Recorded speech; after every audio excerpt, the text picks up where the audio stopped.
Hey guys, welcome back to another video. I know it's been a while. Have not been on this channel in a while. A lot of things have happened in the past couple months that have kept me from making videos and kept me from editing them. I'm trying my best to get back to that, so hopefully that'll happen soon. And yeah, so for today's video, moving on, we have my brother's system right here. This has my old parts actually, besides the graphics card. This has an FX 6300 in it, 6-core, 6-thread processor that's overclocked to 4.2 gigahertz. Aside from its base boost aside from its base clock at 3.5 gigahertz. Basic motherboard, all that. I'll list the full specs on the screen if you guys want to check that out, and they'll be in the description as well. What we're going to be doing today is we're going to be switching cases with the Corsair 275R Airflow. This case, it was an amazing case when I was using it. This is my old case actually, and it's not great to build in, to be honest. The 4000D that I'm using now is much more better for building in, but we're going to do our best with this case, and this is what we're using today. And another thing that we're going to be doing is we're going to be upgrading his graphics card. Now, in terms of the card that we are going to be putting into the system in place of this ATI Radeon HD 5700, we're going to be putting an RX 580 in there, because why not? I don't know. I bought this for $100 yesterday, and it works. I already know it works and everything. I tested it. I gamed on it. This thing can still run a lot of modern games pretty well. So yeah, I'm going to be putting a 580. This is an 8GB, by the way, so it's the best 580 out there. Except for thermals. You could get a better cooler on it. But yeah, we're going to be putting this in here and switching cases, so let's shoot to the time-lapse of that.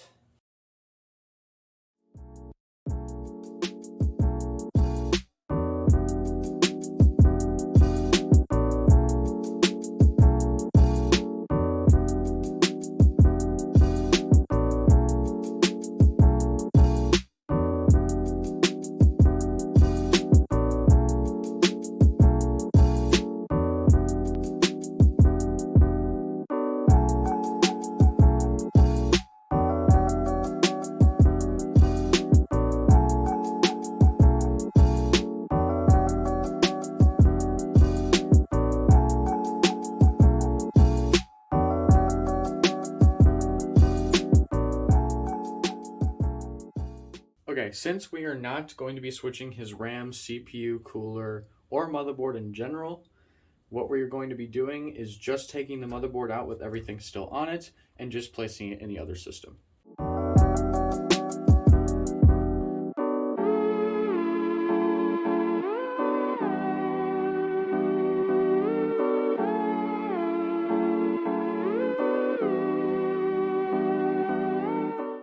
Alright, now that everything is out of the system, it is now time to put this case away and bring in the new case. So let's do that. So what you want to do is take your tempered glass panel and place it somewhere where it's not going to get stepped on or hit at all, because this stuff will shatter and make a complete mess. So be very careful with your tempered glass.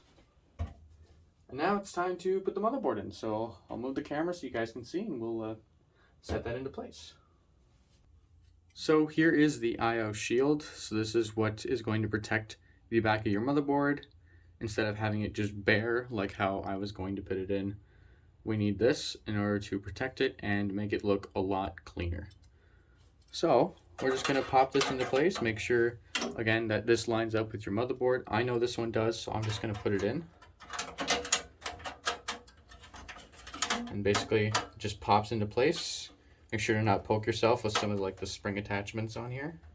Now it is installed, and now we can drop our motherboard in. So here we have our motherboard. Make sure all your screw holes and your standoffs match up with what is on your motherboard and the holes on the motherboard. This is an MATX board, so I will be using the MATX standoffs. But if you have an ATX standoff or ATX motherboard, you're going to use the ATX standoffs. Some cases have them labeled, some cases don't, so just make sure you check your motherboard to verify that. So we're going to just set this gently into place. And boom, there you go. It is in place. So now we need to get a screw or two in there to hold it in place. And once we do that, then we should be all good to go.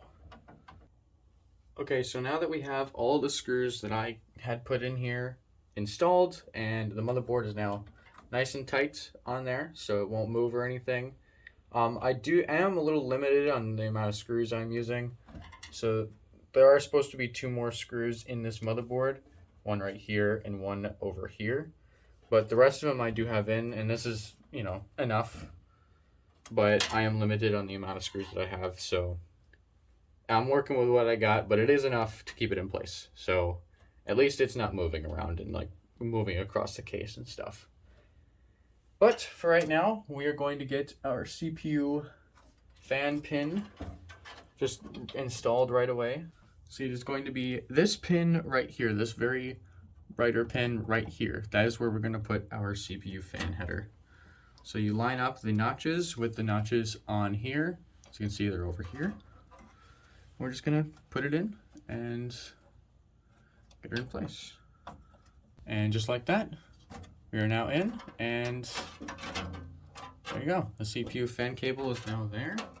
And we can kind of tuck this back up here or whatever. Again, I will work on cable management later on.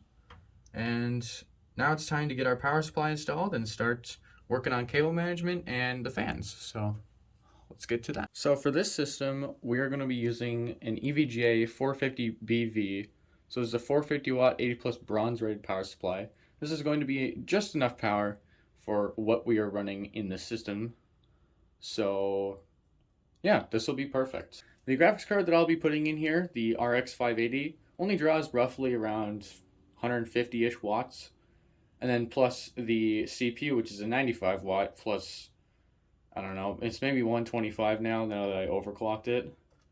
So this should be just enough to supply us with enough power. If not, I do have a 550 watt as well that we might be able to use, but it does not have any 8-pin PCIe power connectors, which is kind of annoying, but this should do us just fine.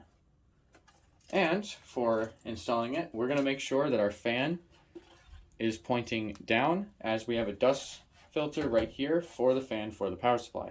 And that is actually right where the power supply is going to go in the system. So it's going to go right in here, like this. You want to make sure you line it up with the cutout over here. Now we're going to take our power supply screws, which look something like this. It should have come with your power supply, so make sure you look in the box to see if you have any screws like this. And we're going to get that all screwed in, so that's what we're going to do. So before I take care of the power supply and the cable management, I'm going to get some fans in here. Now, for this particular case and motherboard, I don't have a whole lot of fan headers to work with. There are only 2 extra ones besides the one for the CPU fan.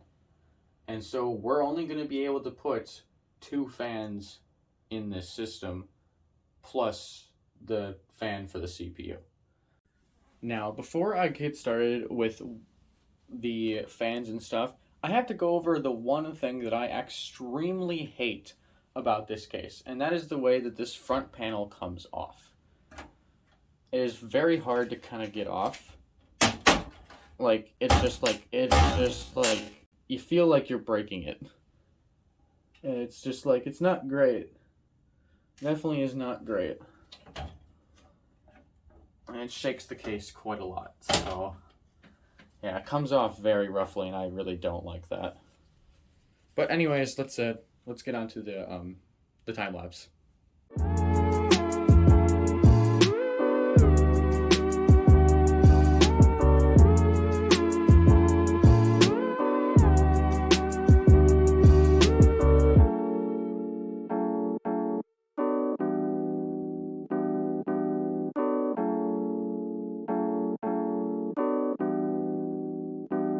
Another thing that I want to point out, this fan is running as an intake, so it's blowing air this way, So towards the graphics card's going to use that and put it out towards the rest of the case, and it's going to go to this fan here, which is going to be exhausting out.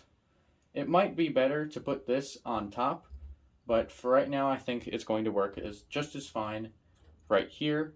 And then there's this fan. So again, I'm working with what I have. I want to make sure that I have some intakes and I have some exhausts, but for right now we only have one intake and one exhaust, but it's going to work. So I would again be using a fan hub, but I can't, so I don't have one. So this is what we got. Yeah. All right, let's continue with the time lapse.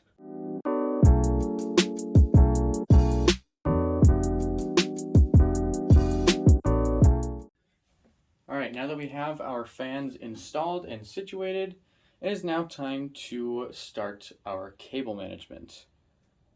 So let's get to that.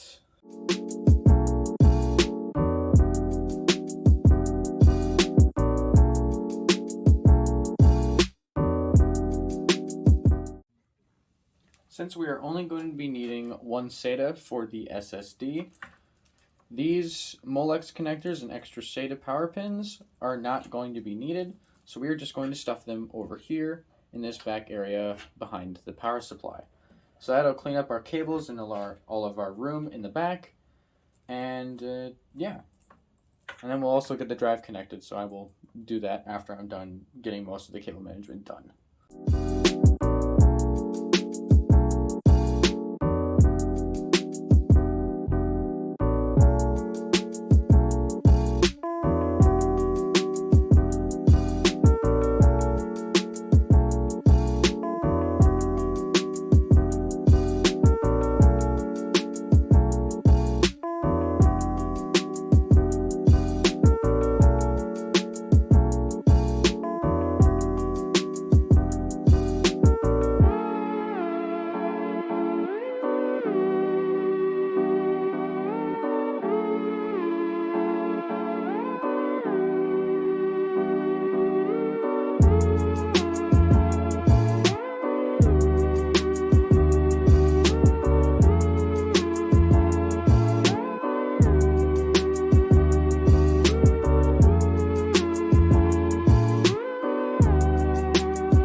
Guys, and now it is time for the graphics card to go in. So we are going to gently put it into these slots. Make sure your PCI slot lines up with where your graphics card is going.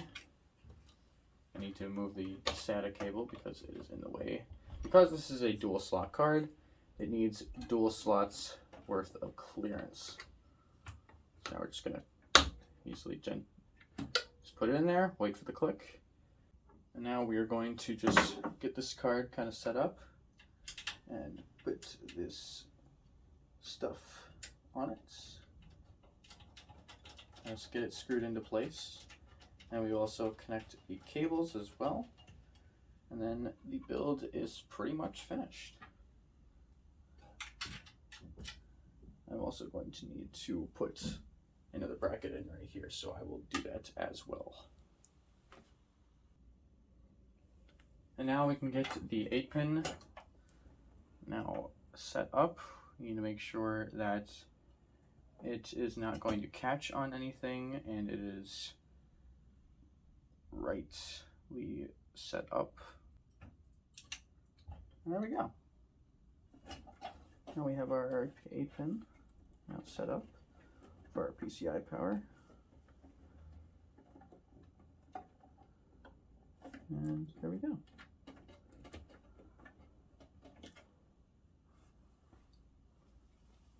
Voila.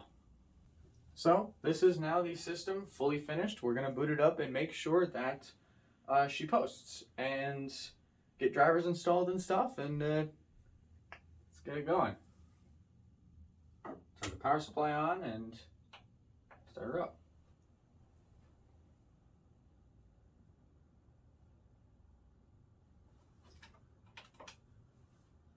Make sure the monitor's on, of course.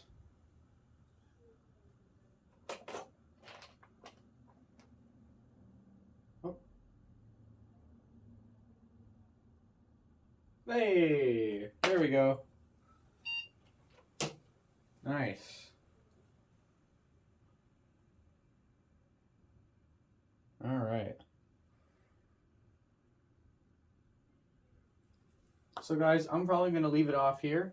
Thank you guys so much for watching. If you guys want to see more builds like this or have any ideas for anything for future videos or builds, please let me know down in the comments below. And maybe while you're down there, hit the like button because it helps me out and stuff. And so, thank you guys. And I will see you guys in the next coming videos. Have a good rest of your night. Or day, or whatever. Bye.